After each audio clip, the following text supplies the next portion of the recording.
What I'm about to say are speculations and opinions. Please relate to it as speculations and assessments, and don't see it as factual. Thank you. A mother withers in pain as he recounts her last moments with one of her sons who was picked up in an ungodly hour by police. The 28-year-old second-hand shoe dealer and a digital satellite installer was bundled into an unregistered private car on suspicion of being an armed robber. That was the last time the mother will be setting her eyes on the man who has been providing the needs of the family.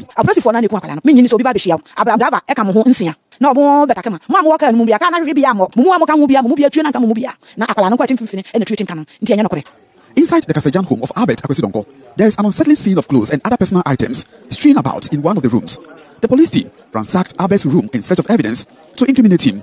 But his uncle, Reverend Dr. Matthias Sarkodie, who led me to his nephew's room, says the police found nothing incriminating. Deep in the night, around 2:30, the vehicle they brought over here was not a registered vehicle, and it wasn't an official vehicle of the police. The mother was even about to join them, and they took the vehicle away because she was not part of the armed robbers. So they had nothing to say, rather to inform us to be moving up and down, at least to steal time in order to have another case to present to the regional commander. Residents allege Albert was picked after bumping into an armed robbery scene which involved some police officers, an allegation we cannot independently verify. But police sources say the deceased was shot in crossfire between police and suspected armed robbers in an attempt to arrest other accomplices. At Techimai, headquarters of the Bono East Regional Police Command, police declined to comment on the issue. Back at Nkoranza, the killing of Albert has angered the youth who want justice. So a 28-year-old gentleman was taken away from his home on suspicion that he is an armed robber. According to his friends, neighbors, and family, he's not an armed robber because and the reason why he was arrested or taken away was because he witnessed a robbery and he witnessed some people he knew were police officers. And he went about saying it, and the police officers came to him at 2 a.m. in the morning to arrest him. They had an altercation, and upon advice of the mother, he allowed himself to be taken to the police station, where the mother was also present. So, at the police station, the mother decided to go back home and go and inform the family of what has happened, and come the next day. When he came back the following day, their gentleman or their son was missing.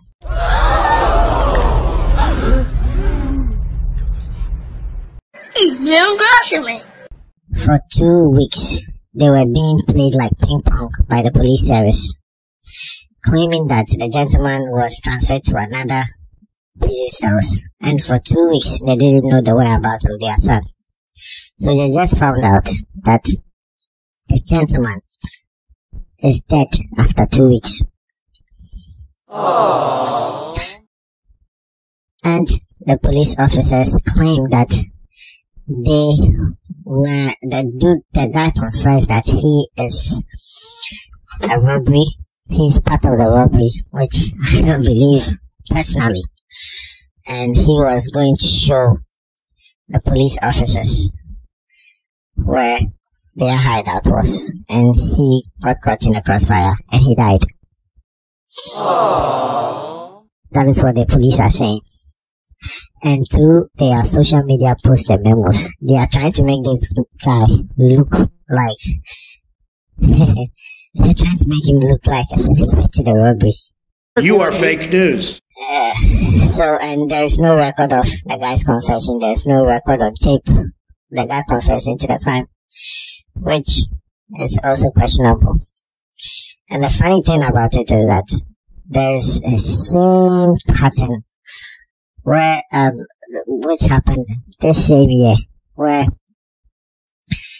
a guy where the police officer who died in Jamestown was attacked in a bullion van, which we later found out that those people who killed him were his colleagues, and they also died in the same instance where the guy was going to go show them their hideout, and the suspects died in a crossfire. And so for some funny reason, I don't think this is a coincidence. I think it's a script that has been put there to cover up their asses. I personally don't believe politicians and the police service. Every country, I don't believe it, because I believe that it's an established institution that has been there, so they would have petty dealings. And most of the times in Ghana, the police service are used as political tools. As I said, this is my opinion and my speculation. And the funny thing about it is that today, another incident has happened in the northern region, like northern part of Ghana, where somebody was shot by the same police officers. And the relatives of the person have not been allowed to go and see the person. And they were threatened by the police to shoot them. There's a video I'll play after this. Let's watch. By police at a checkpoint at Karaminga, near the Upper East region, says they fear for her life as bullets lodged in her arm and buttocks are yet to be removed nearly 24 hours after she was admitted at the Bobatanga hospital. According to her brother Godwin Wuni, Talata was offered a lift home by a motorcycle rider when the unfortunate situation happened. According to my sister, she's a seamstress, she's an apprentice, and she learns at Palugo. So every day when she closes from work, it has been a routine thing. She'll have to stand by the roadside and beg for a lift. So yesterday, somewhere 4 going to 5 p.m., she closed from work and she was going, so she had the usual miss. And according to her, when they got to the police barrier set by the Upper East regional police commander, they stopped the rider and they stopped. When they stopped, they asked him of his helmet, and the rider said, oh, actually he didn't put on a helmet, but he was just to give a lift, help the sister to her destination.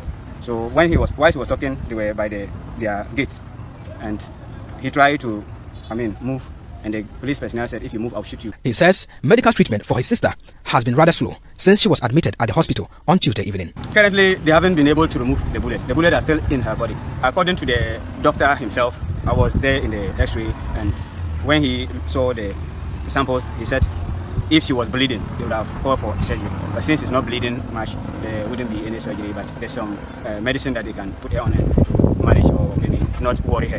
But for us, we are not certain. We're still afraid because we don't know what is happening. When you are trying to enter, they'll say, in the morning, they said there's a cleanup exercise. Then later on, after the cleaning, wanted to enter, they said doctors are in. But we can't really see any doctor. It's the same nurses that we were in with them. We can't even see the doctor himself. And even when you are entering, they say no, unless 7:30 p.m. We explain that this is a critical thing. Please allow us to see that no. And if you move further, then you fight. We tell you this is my workplace. But like I said, I don't believe the police. I don't believe what the story they are giving out. I don't believe politicians do. And for some funny reason, the guy who was shot at Nkoranza, who was killed mysteriously at Nkoranza, is the nephew of the member of parliament of that locality. I think the police didn't know that. That's funny. And yeah, so they are demanding justice for him, and because of that, the people of that locality organized a demonstration, and they attacked the police station, and they freed some suspects. And honestly, I don't condone to what they did, but I understand why they did that. And I know the police, incidents like this have happened earlier. I think some years back, another guy was killed around, I don't know whether it's Domi or Shoma Estate. And to date, we have no, he was also, mistaken for a robber, and he was killed, and to date, we have no conclusion to this issue. Anyway, the name is okay. My name is ABB, and that was my opinion. I'm out. And I'm also urging you to be careful out there. I personally don't trust the police service, and I don't know what we can do about it, but if you have an alternative, let me know in the comment section. Thank you. Nobody can seize our fundamental human rights.